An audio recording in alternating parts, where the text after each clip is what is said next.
Hello and welcome to DIY Filmmaking 200. This is advanced color work. We're going to add a key and then we're going to do some of the more complex color adjustments and start to getting used to those tools in Davinci Resolve because it's the real power of this software.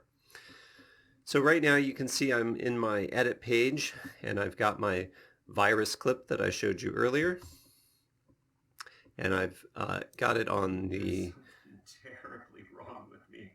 Video 2 top section, and I've brought in my Great Wall of China clip on the bottom section. We're going to go into the color page and cut this out, but before we cut this out we're going to add a second node. So I'm going to grab my node over here on the right. I'm going to right click on it and go to Add Node, Add Serial Node. This will give us two nodes. They're in line with each other. It's going to make the adjustment on the first node before it makes the adjustment on the second node, and then it's going to feed that into the output. So what we're going to do is put our key on the right hand node, and we're going to put our facial color adjustments on the left hand node. To do that, I'm going to add my alpha output and connect my alpha output from the right hand node, but we don't need an alpha output on our left hand node. So I'm going to select this just like we did before, go to our picker, select it, and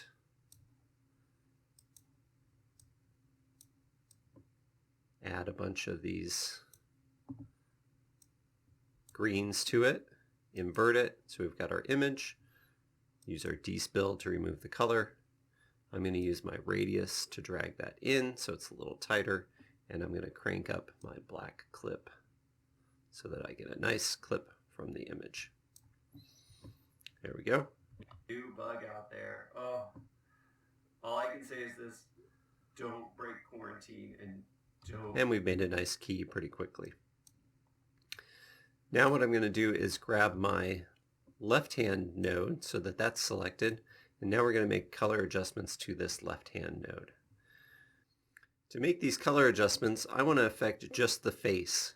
If I don't select just the face, it's going to change that green screen background that I've got, and that's going to make my key fall apart. So in order to do that, we're going to use our qualifier again, and we're going to use a newer tool. It's a mask shortcut, so I'll show you how that goes. So we've got a qualifier on our right-hand node that's separating out our green screen. We're going to make a qualifier on our left-hand node that's just affecting the face. I'm going to use my qualifier and select the face itself. Oh, I've got just my add qualifier. I need to just have my picker. And as you can see, I'm looking up here on the right and I'm getting a little bit of my face showing up. The shortcut to use is Shift H. When I select Shift H, this shows me just the masked image. It's basically showing me what's visible here in this qualifier frame in my node, but it's showing it to me in my main viewer. I'm going to use my add picker to add in as much of the face. You can see it's done a good job. It's showing my hand as well, but it's not doing my eyeballs. It's not doing my mouth. And I'm selecting as much of this as I can. Now you can see it's selecting a little bit of my shirt as well. There's not much I can do about that, but it's the same color as my face. I'm going to get all that part so that I've got as much of it as I can. Now when I hit Shift H again, you can see that I've got just this face selected, but I can't really see anything, so it doesn't matter. I'm going to make a few simple adjustments so that I can show you what it's doing to the image. We're going to start with the curves.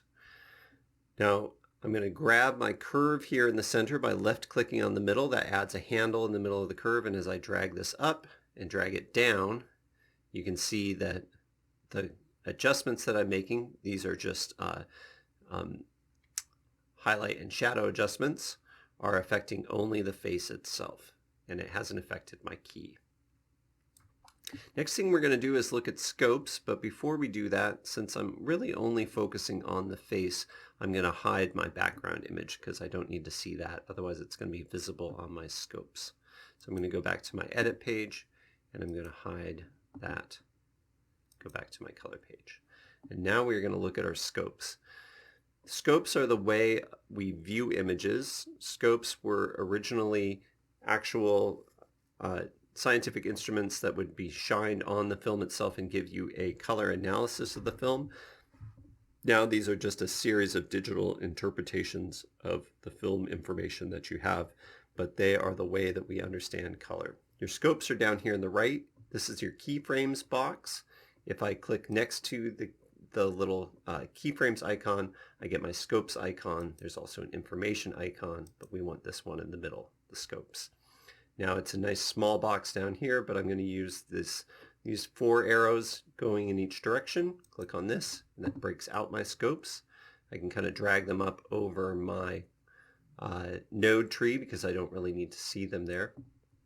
Now I'm seeing just one waveform scope. You may be seeing 4 scopes at the same time depending on how it's opened up.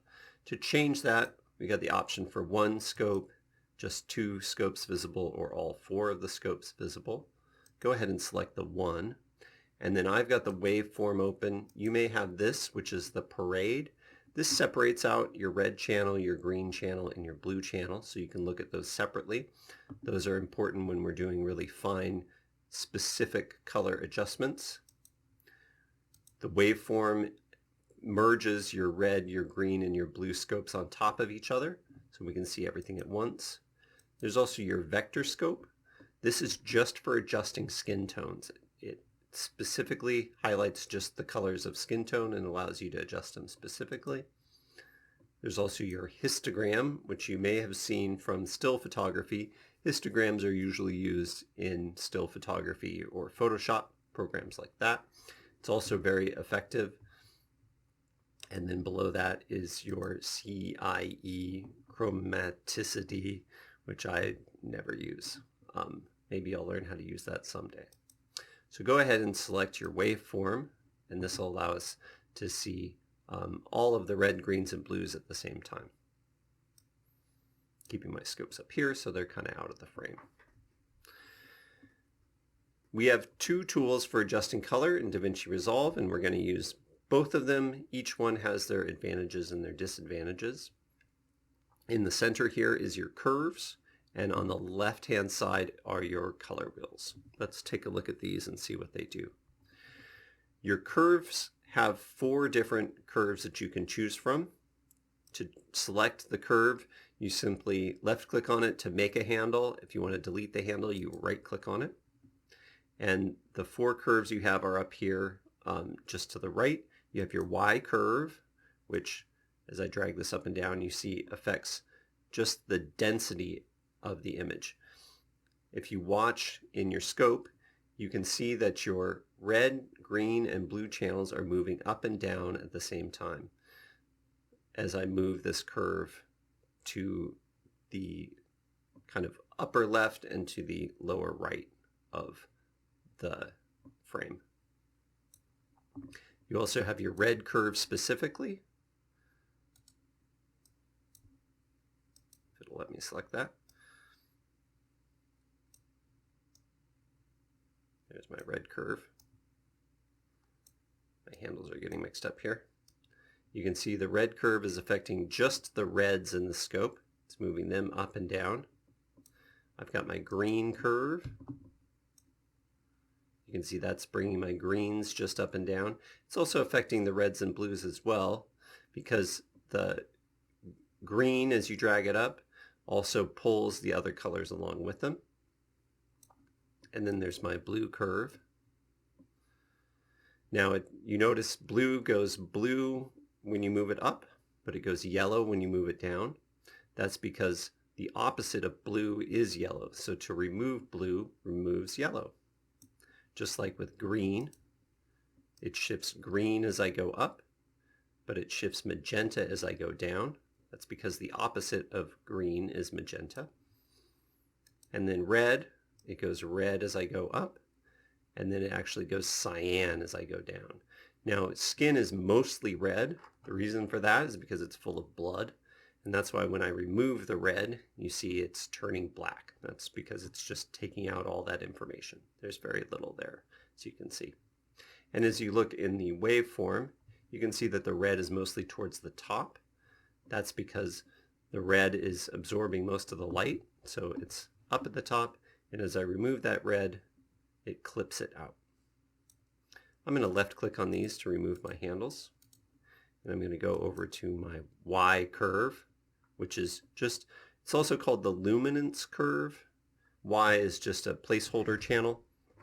There's also another curve called the alpha curve, which is the transparency information. So those are the 5 total channels that Davinci Resolve has to work with, one of the convenient things about it.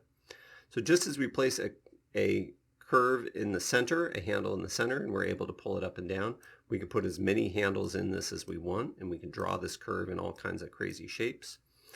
This makes our colors look very strange, but when we're working in black and white, it can be really useful to make complex curves. So we will be doing that when we work on our black and white images.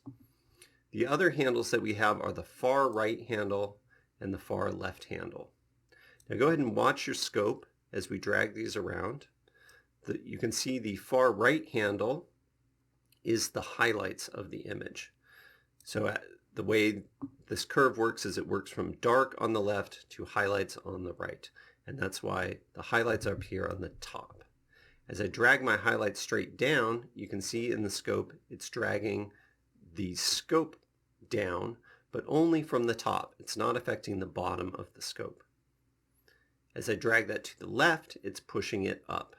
And just like with our audio, when we dragged our audio up, it was clipping. You can see with this, as we drag our curve to the left, it is clipping. And just like with our audio, when we brought our audio down, that gave us more headroom. This is doing essentially the same thing. It can give us more headroom in our highlights. Over here on the left-hand side, you can see it's doing the opposite. As we drag our left-hand side image up, you can see that it's taking our blacks and shifting them up, and as we move our left-hand side to the right, you can see it is taking the blacks in the image and moving them to the right. Now what's interesting is you can see the face. You can start to identify in the scope the different areas in your image. This middle lower portion is where the t-shirt is, and nothing we've done has affected that. That's because the t-shirt has been isolated out. But the face itself is this center shape, kind of the rocket ship part of the shape. So you're already starting to get an idea of how you can read the scope and tell which part of your image is which. So these are the adjustments. For adjusting our shadows, we pull the bottom of the curve to the right or up. And to adjust our highlights, we pull the top of the curve either down or to the left. Then we can adjust our center. Those are our curves. That gave us some pretty good adjustment, but as you could see when we were adjusting our colors, it was really hard to pick a specific color to work with because we have to move our reds up and then move our greens down and try to figure out what the color is that we're going to get. And so for working with color, the curves can be useful as a tool, but most people want a little bit more control. And that's why Davinci Resolve gives us these 4 primary color wheels called lift, gamma, gain, and offset. We're going to take a look at what these do. These each have a wheel at the bottom that moves them, and then they have a specific color that you can pick and adjust that one individually. The offset, let's take a look at our scope. As we move our offset wheel, you can see it shifts our scope. It just grabs the entire image and shifts it up or down. But it does a little bit better job of the curve. It grabs the whole thing at once and moves it, whereas the curve was grabbing, we were grabbing the top portion or the bottom portion. With this, our offset is a really good way of just adjusting our overall exposure. So when you bring an image in and it's too bright or too dark, you can use your offset just to shift it individually. Our gain, as you see, is affecting just the top of the curve. If you watch where the blues are, you see those are affected very little. But the reds, where they're brightest, as I move this wheel up and down, that gain is affecting them individually. The gamma is grabbing the curve from the center and it's moving the middle. Gamma means center. So the gamma adjustment is just the middle of the scope. And then our lift, of course, is the bottom of the scope. And that's a way to just affect those individually. I'm going to use these colors to give my face some really weird effects. I like the way the lift works, so I'm going to bring that down and give myself this really nice kind of dark, looks like I've been out in the sun too much. And now I can adjust the color of the lift. So you can see it's already kind of orangey. I'm going to maybe push that oranginess a little bit more. Get myself a real nasty color. And then I'm going to go up here to my gain and I'm going to maybe bring that in a little bit so it's not clipping too much. And then I'm going to see if I can adjust the color in the gain and shift it the other direction and give myself kind of a purpley gain. Maybe not too much. I think I've overdone it a little bit on the lift color. So I'm going to back that off, maybe lift that a hair. And then lower this gain down a little bit and take a look at how this looks. Go to China and, oh, I don't know what to do. I feel terrible. I don't have a cough, but I just feel awful. I'm afraid I'm going to die. Oh boy. Oh no. And there we go. We've selected the facial features and we made color adjustments to them. I know this is kind of a complex thing to go over, but we will be covering each of these more in depth as we go along. And that is your color wheels. Excellent. So go ahead and make your virus video and then give me a nice skin tone for it. And then if you want to, shoot another video and try to select out another color. So one thing that people do is select just the green in trees or just the blue in sky. Or maybe you have a wall with a specific color, or you can do your t-shirt or something like that. So give me your virus video and then give me a second video with something else selected out. All right, this has been DIY Filmmaking 200 Advanced Color Controls.